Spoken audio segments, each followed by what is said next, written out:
लक्ष्मी का अपने घर में पूरा दबदबा था। हिटलर की तरह वो सारा काम अपने पति और बेटे से करवाती। धीरे धीरे उसके पति की तबीयत खराब रहने लगी। सुनो जी, अब आप बुजुर्ग हो गए हो, काम में भी अब हाथ आपके फुर्ती से नहीं चलते।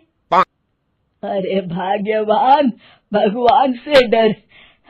तुझसे मैंने शादी अपने इकलौते बेटे के अच्छे पालन पोषण के लिए की थी, लेकिन तूने तो उसका बेड़ा गर्क कर दिया। मैंने क्या किया? पढ़ाया लिखाया, अब नौकरी नहीं लग रही तो मैं कैसे जिम्मेदार हो गई? अब घर में बैठकर रोटी तोड़ रहा था तो मैंने कहा काम ही कर ले। एक तो भला करो और ऊपर से बातें सुनो। तभी सारंग वहां आ जाता है। बहुत भूख लगी है माँ, कुछ खाने को दे दो। अब तुम्हारे पापा का हाथ तो चल नहीं रहा है। मैं ही जा रही हूँ आज किचन में, बनाती हूँ कुछ। हे भगवान, कैसे होगा इतना काम मुझसे? लक्ष्मी किचन में काम कर रही होती है कि तभी अचानक उसे आइडिया आता है। अरे मैं भी ना, अरे यहाँ तो फ्री की नौकरानी ला सकती हूँ मैं, फिर मैं क्यों खाना बना रही हूँ? उस दिन लक्ष्मी सारंग की पसंद का खाना बनाती है और बैठकर उसे बड़े ही प्यार से खिलाती है। खा ले बेटा, खा ले, पेट भर के खा ले। अरे रुक, मैं तेरे लिए ना गर्मा गर्म रोटियां लाती हूँ। सारंग और उसके पिता एक दूसरे की ओर बड़े ही हैरानी से देखते हैं। बेटा सारंग, जरूर दाल में कुछ काला है, वरना ये औरत तो हमें बासी खाना भी सुकून से ना खाने दे। सुनील की बात लक्ष्मी सुन लेती है और जोर जोर से चिल्लाने लगती है। अरे हाँ, भलाई का तो जमाना ही नहीं रहा। एक तो आग में खुद को जलाकर तुम लोगों के लिए खाना बना रही हूँ और ऊपर से तुम्हें दाल काली लग रही है। अरे माँ, पिताजी का ये मतलब नहीं था, तुम बुरा मत मानो। अरे हाँ बेटा, तू कहता है तो मान लेती हूँ। लक्ष्मी सारंग के पास बड़े ही प्यार से बैठ जाती है और फिर कहती है, बेटा मैंने ना तेरी शादी करने की सोच ली है। अब तेरे पिताजी के हाथ भी नहीं चलते, तो सोच रही हूँ तेरे लिए बीवी ले आऊं। अब पता नहीं ना मैं भी कब मर जाऊं। अब ऐसे भाग्य भी कहाँ है हमारे।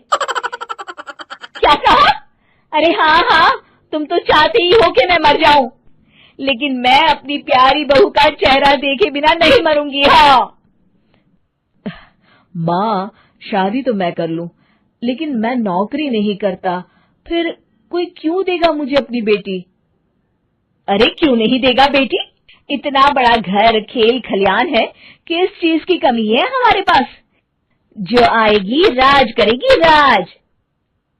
हम तो ना कर पाए राज, ये बोलो कि एक और नौकर तुम्हारे पास आ जाएगा। मैं कहती हूँ चुप हो जाओ। अरे खुद के घर का खाना बनाएगी तो क्या नौकरानी हो जाएगी? अब तुमसे तो किचन का काम होता नहीं, तो कोई तो करेगा ना। ठीक है माँ, तुम जैसा सही समझो बस। अब मेरी एक शर्त है, लड़की जो भी हो वो दिखने में कैसी भी हो या कहीं की भी हो, बस पढ़ी लिखी होनी चाहिए। अरे हाँ, ला देंगे पढ़ी लिखी बेटा, मैंने कौन सा काम करवाना है उससे। हाँ। और फिर एक दिन पास के गांव की ही रति से सारंग की शादी हो जाती है। रति दिखने में बहुत ही सुंदर थी, साथ ही साथ काफी पढ़ी लिखी थी। रति को लक्ष्मी के सौतेले होने की बात पता नहीं थी। शुरू में जब रति ने सारंग को घर का काम करते देखा तो हैरान रह गई। अरे ये तो अच्छी बात है कि आप घर का काम करते हैं, लेकिन मैं तो घर में ही हूं ना, आप क्यों कर रहे हैं जी? जाइए, आप नौकरी के लिए अप्लाई कीजिए ना। तभी लक्ष्मी वहां आ जाती है। अरे रति बहू, करने दे उसे काम। और हाँ, मेरे घर के कुछ नियम है, कायदे हैं, यहाँ बीच में ना ही बोलो तो तुम्हारे लिए अच्छा होगा। रति को लक्ष्मी की बात कुछ अजीब सी लगती है। वो समझ नहीं पाती है कि वो ऐसा व्यवहार क्यों कर रही है, लेकिन उसे लक्ष्मी के सौतेले होने के बारे में कुछ पता नहीं चलता है। फिर एक दिन तो हद ही हो जाती है।